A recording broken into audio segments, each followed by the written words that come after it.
I think they loved it. Did you guys love it? Guys, I love this show so much. Bruce, I think that we've actually sat closer than this before. That's tragic.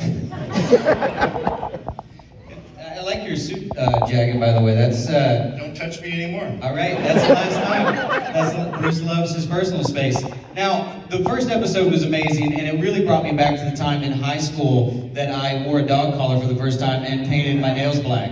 For the first time? The first time. Okay, so there was more. Only 2 or 3 times more, and then I learned my lesson. But that one, it made me wonder, like, what is the most excruciatingly regretful fashion choice any of you have made in high school? I used to, like, really pluck my eyebrows intensely, and also wear a very strange eyeliner that my mom asked me if I was trying to be a panda bear. And I was like, no, I'm just trying to pick up a boy. But I don't think this is the best thing, so that's fine, yeah. I made a bet with my teacher, my Spanish teacher, that I couldn't wear a shirt and a tie every single day to school one year. There was no prize. I just did it. No, there really wasn't. No, there was just your reputation being trashed forever. It took a long time to recover it. I still have it. I wore my dad's smoking jacket for 3 years in high school because it had a lot of pockets, and I wore Montgomery Ward's work pants because they were durable, and I wore custodian shoes because they were comfortable and practical. You're gonna think that I'm joking, but I almost to a T wore exactly what Bruce wore. Minus the smoking jacket, but I whenever possible, I would just wear boys' clothes. I just hated girls' clothing. Hated it. So I mean, I don't regret it though. Sorry, I don't think it was regrettable. It's foxy. Yeah, you probably look really hot. I bet you pulled it off. What's that? I said, I bet you pulled it off. I mean, I hope so. Yeah. David, you're the last one. Homemade Captain Kirk tunic. I said things you regret. I'm sorry. What was that? A tunic, did you say? Yeah, a tunic. A tunic. Uniform, Captain Kirk uniform. Homemade. No, I never wore a dog collar, but I did shave my head and I bleached it blonde like Eminem. I did that whole thing. I'm really aging myself, but I did the Slim Shady, and I'm sorry I said that to a room full of hundreds of people right now. Now, Matthew, take us back to the very beginning and kind of share with us what inspired Hysteria. Yeah, I wrote this back in 2019 originally. At that time, I felt like there was a lot of scary stuff going on in terms of facts didn't feel like they were facts anymore. They felt really malleable, and it felt like there was a lot of disinformation out there in the world. And when that disinformation gets out there, it starts to change the reality for a whole lot of people in very scary ways. So I didn't want to write a TV show about right now. I wanted to write a TV show when I could do something fun with this theme. So we went back to the 1980s with John Hughes, with video nasties, with heavy metal, and all of that kind of stuff. And that's how it all kind of came together. Now, what I love about Hysteria is that it's a really like a campy pop thriller, but it's also a lot of mystery and a lot of dark comedy. So how did you get involved with the project, David? Even though I am, as this crowd probably knows, the co-writer of Scooby-Doo and the Witch's Ghost, I didn't actually have a lot of horror on my resume, but I have been very lucky. I had some horrifying credits, but I hadn't really done anything like this, but Matt hadn't done a show before. I've done a lot of them, and I got to read this pilot script, as you've seen half of it. One of the best pilot scripts I'd ever read. And to get involved with something like this on the ground floor, and to get to develop this show, and then have this amazing cast, it was just an amazing opportunity, and hopefully it doesn't end. Now, speaking of not having a lot on your horror resume, Julie, we all love you for your comedies like Modern Family and Happy Gilmore. Shout out Happy Gilmore 2.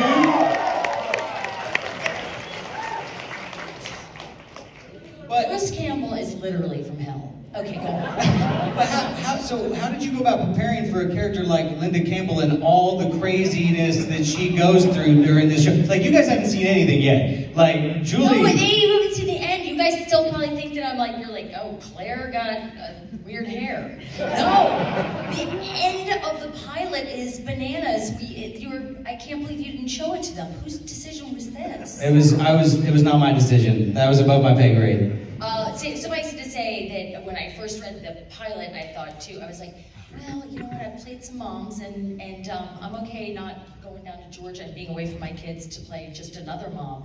And then I got to the end of the pilot and was like, oh, this mom's not like the others. She's messed up, people. And we don't know if she's messed up in the head, or maybe there actually is a satanic force at play. And I love that. And I'm trying not to be too spoilery here, but there's some pretty incredible stunts that you get to do as well. Can you talk a little bit about maybe getting pulled demonically up the stairs?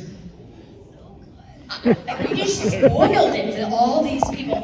Yeah, I get whipped around and pulled it. I mean, what's actually happening though is that, and I'll have to post them to my socials, there's men in green suits holding me in the air. And they're like, every time you're like floating, there's somebody in a green suit that's standing underneath you. One of them was so good looking too. I was gonna ask, were they hot? Were they hot? It was giving me like a Gumby complex. Hello. Okay, Gumby, alright.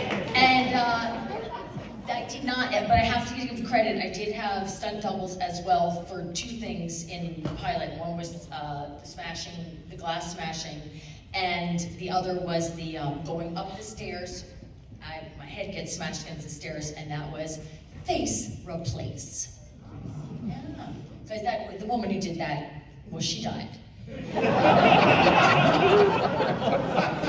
Oh my God. It was worth it because the show is going to be really good. Her face was replaced. Oh my God. Mine, and it was time. Now, Anna, your role as Tracy is perfection. I hope you don't mind me saying I love to hate her so much. Thank you. So much. I appreciate that. Thank you. What was it about Tracy that really excited you when you read the script? Well, you know, when you sign on for a show, you get one script, so I only got the pilot. But I obviously, have played a religious fundamentalist before. Thank you. In a little show called True Blood. I love True Blood. And this is obviously grounded in a bit more reality. True Blood is a bit more campy and fun, and you don't really get to go back and see what made Sarah Newland as crazy and effed up, as she is. But in this show, there's an amazing, which you get to see, there's an episode where you get to go back in time, and you get to see why Tracy is the way she is. And there's a lot of shame that this character is carrying. And so she might not be what she appears to be on the outside. So I found her very intriguing and complex, and I couldn't wait to join the show.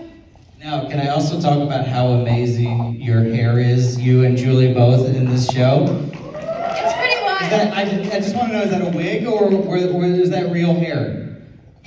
We started the pilot, and that's my real hair. But then that much Aquanet would kill anything. So they made it's called a wiglet for the back of my hair, but the front was still teased and tossed into a supreme chiffon. How about you, Anna? Well, Julie, since you asked, it's definitely a wig. I would not cut my hair like that and go around living my life. But it was really cool because the first time that we had the camera test and I was in the hair trailer and I'm passing Julie and we walked right by each other, she had no clue. It was me. And I had to go back and I was like, Julie, it's me. Well, you were wearing like I looked a little mermaid. Like skirts, goals, and like, I was like, what is that? Yeah, no, it was amazing because then you were like, wow, we're really looking our best these days, aren't we, in the show? But what a great team. They really do an amazing job here on the show. Now, we're going to have some extra questions for Mr. Bruce here in just a second, but before we do that, I think we should play a clip showcasing his talents in this show. Is that okay with you guys? Let's watch a little bit more of Chief Dandridge.